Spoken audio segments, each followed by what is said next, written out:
What's up? Welcome in, Hoge and Jahns. Sorry, let me correct that. Fishbain Jahns. I was even the nice guy and put your name first. Kev, what's going on? The Bears lose one game and Hoge's already given up. He was at some big tailgate thing or something today in the city, some watch party. I don't know where. I didn't get the invite. Something that CHGO had going on in the city. But Kevin and I are in our hotel rooms in the Marriott LAX. A lot of Bears fans drinking away at the bar down, drinking away at the bar downstairs. Another Bears loss. Kev, I don't even know where you want to begin with this one. Sorry, let's start this over. Read our stuff at theathletic.com. Our columns will be up there soon, depending when you're listening to this. I wrote about the defense. Kevin wrote about a little bit of everything, I would say. A little bit of A everything. little bit of everything. You know why, Johns? What? What do Because you got? because it's all a problem. It's all a problem. Everything is a problem. Where do you want to begin? Like, I almost want to ignore the quarterback for just like 10 minutes if we can, and maybe talk about the other quarterback and what the Bears did or didn't do well against him, because Justin Herbert was outstanding tonight against the Bears. Yeah, I think it's a great place to start because, and that's kind of what I mean. You and I both touched on this in our stories. Your focus was the pass rush, right? Like this wasn't Brian Hoyer. This wasn't a Kirk Cousins without Justin Jefferson on the road. This wasn't Sam Howell. Like this is Justin Herbert. I know he hasn't been great this season, but he's still just like what he's capable of, right? He's got a body of evidence. We've all seen what he can do. And to beat him, you had to either pressure him or really mix up your looks. And they did not pressure him. I thought his receivers had, way too much space. And then Austin Eckler just killed him in the screen game. And that was something that they also had to be aware of. So, that was one of the points I made in my column is just that, like, these teams go into the prep weeks and they say, we can't let them do this. We can't let them do that, right? The Bears had to be sitting there saying, well, we can't let Austin Eckler get off in the screen game. We can't let Keenan Allen be a weapon for them on third down. And we can't let Justin Herbert go 21 for 25 in the first half. Like, those have to be the goals. And the Chargers checked off all three of those. He completed his first 15 passes, correct? Yep. It looked too easy. Too easy. And I'm not surprised because I know the Bears have the worst or one of the worst pass rushes in the league. But I was admittedly surprised a little bit.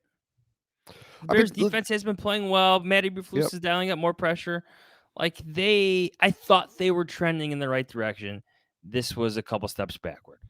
They got punched in the mouth. And I think a lot of us I don't think everybody expected a closer game. And I think a lot, like when I was looking at this matchup, I'm thinking these Chargers, like, they just don't play up to their talent. And they play these wacky, close games. And I thought if this was going to be a wacky, close game, John Z, I actually thought the Bears were going to win. Because if it was going to be back and forth, or a really ugly muck it up game, I figured the Bears fans would get into it. The special teams would be on the Bears side, and maybe they'd find a way to win. And maybe the Chargers it's just ain't their year.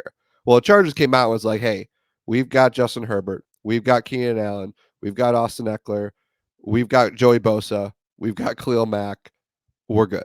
And you guys can't stop any of those guys. You can't contain them. Star power. Yeah. And well, I don't think And the it starts star with pass. Go ahead. Well, I was say it starts with Herbert because as you're gonna say, like the Bosa and Mac dominated the first drive, and that was really it. I mean, otherwise, Bagent got the ball out quick. We'll get to him in the offense, I know, in a minute. But to me, I think Herbert's a story because it's emblematic of what the Bears don't have at quarterback and really have never had. And it's emblematic of the way that the defense, its number one weakness has been the pass rush. In his past 3 games, this is before the Bears game tonight, he has had passer ratings of 68.6, 84.0, and 72.7. He lost 2 of those games. He was sacked 5 times against the Chiefs, and he's thrown 4 interceptions in the past 3 games. Tonight, Kevin, 31 for 40, 298 yards, 3 touchdowns, a long of 39 yards, 122.7 passer rating. At halftime, let me get these. I had this in my column. He was 21 of 25, 212, 3 touchdowns, 104.6 pass rating. Like, those are numbers. Those are numbers that Bears quarterbacks dream of for the entire game. And he had that in the first half. He was never uncomfortable, barely broke a sweat. Use any cliche you want. It was an easy night for Justin Herbert. And I know the screen game helped. I know that. But you know what? Third down, he stood back there all day, and he was able to go through like every single read and back and forth to get that third down, to get those conversions, to move those chains, to hold on to the ball. And obviously, they dominated the first half.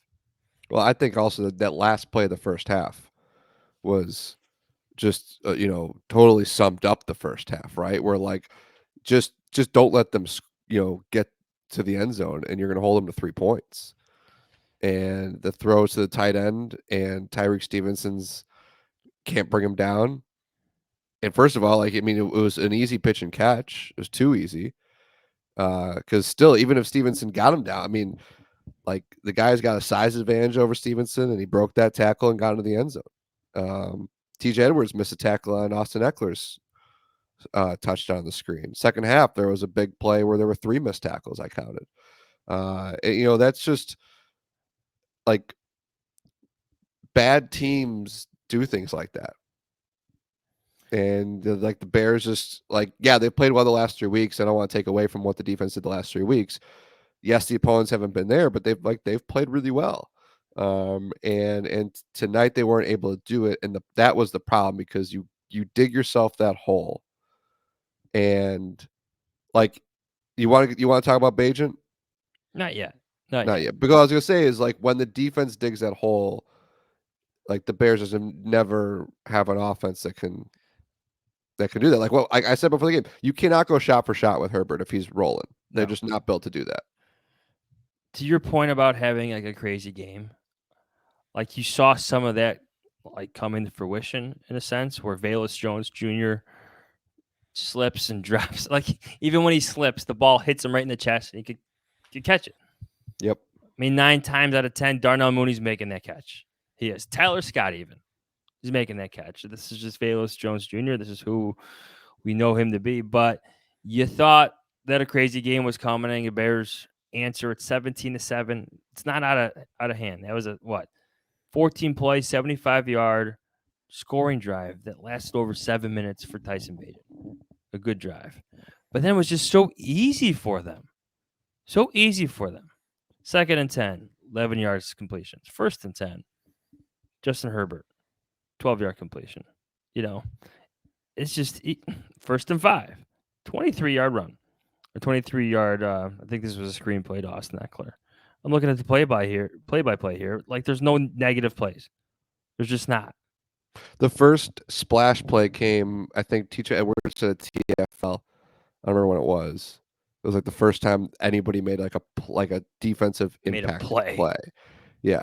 Like, the Chargers had a couple 3-yard runs, I want to say, in the first half, and everything else was more. And also Herbert completed all his passes. So, what's funny?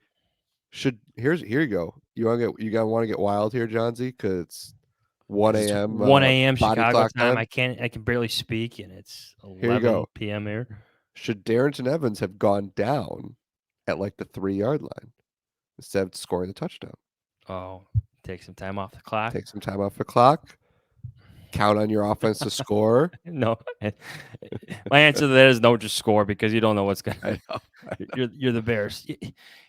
The defense was still good against the run. 25 carries, 54 yards for the Chargers, but they couldn't stop Herbert. They couldn't stop the screen game. Tackling was bad. Just bad. Like, I don't know what the answer is, a pass rusher. You've spent a lot of money to try to fix it. Lots of money. Your $10 million pass rusher should not be missing on this defensive page. I'll show it to you if you're watching on YouTube. Where is it? Where's the camera?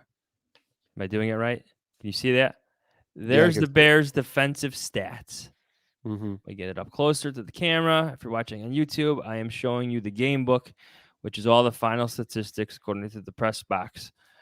Guys, the press box statisticians, Unique Ngakoue is not on there.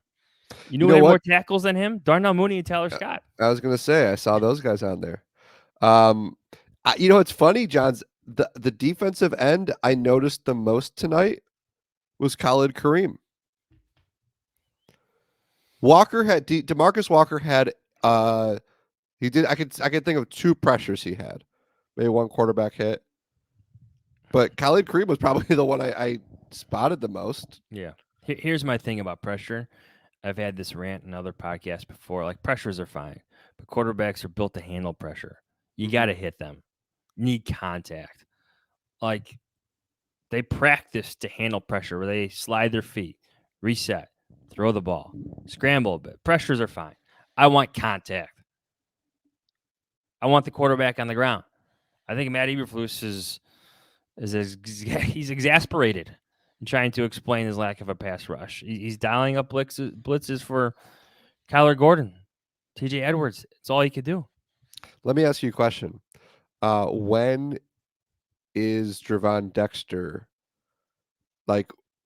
When should he be making more of an impact? He had a nice game against Washington, but even his defensive line coach Travis Smith kind of joked that well, yeah, Washington threw it 40 times in the second half, so every single snap, Dexter knew exactly what he was doing. Justin Herbert threw 40 times. The I screen just, game changed that, but I just think that again, I think Dexter could be a really good player. I don't want this to come off as a slight on him. But when you're talking about where's the help coming from the D line, it's at this point in the season, are we still being well, let's give him some more time to develop, let's give him some time to acclimate, or are we at the point now where you need him to start making some of these plays because he's the only guy up there, John Z, that's you can say, hey, he's supposed to be a part of this thing for the next 5 years. He's that guy. He and Zach Pickens. So shouldn't they be in there more? Shouldn't they be making more plays? Should we start being? I don't know. I'm not. I don't know if I'm ready to start being more critical of them. You can maybe even be critical of management for putting themselves in this situation where you're asking for more from those guys. But that's your kind on it. I know you touched on this in your column. Like aside from whatever they decide to do at quarterback, need number one, whether you're talking about the trade deadline on Tuesday or the draft or free agency, is pass rusher. the Bears have 10 sacks in 8 games. It's not good. No. It's not good. You want to talk about the quarterback now? Secret Bagent. Can you sing that? I don't think you could sing that. No, No, I don't. I can't carry a tune. I thought he was okay. I still look at him through the lens that he's an undrafted rookie out of Division II Shepherd. Look, think about how. Nothing's going to change that. Listen, The inexperience is still there. think about how many primetime losses we have covered where it has spiraled out of control. And we've seen a quarterback throw interception after interception, strip sack. That wasn't tonight. I thought, look, we've seen way worse. I think interception number one from quarterbacks who were drafted in the first round. Correct. Interception number one is a problem. That was bad. And the rest of the game he's playing from behind.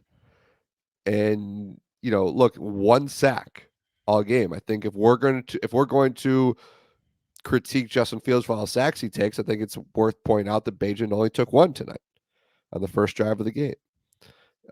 So on that touchdown drive in the first half, he made some absolute money throws on third down. So I thought that was impressive, but ultimately, you needed you needed Justin Herbert to come back from that deficit that Justin Herbert put you in, and the Bears don't have Justin Herbert. And I made this point too. I think Justin Fields. So we talk about my conversation with Khalil Mack because I'm really proud of it. I was really excited that Khalil remembered me. Made me feel good about myself. You never know if these guys know you or notice you or something. And he remembered me. So we had a nice little chat. Very brief. But I asked him about Bagent. And I will read it to you.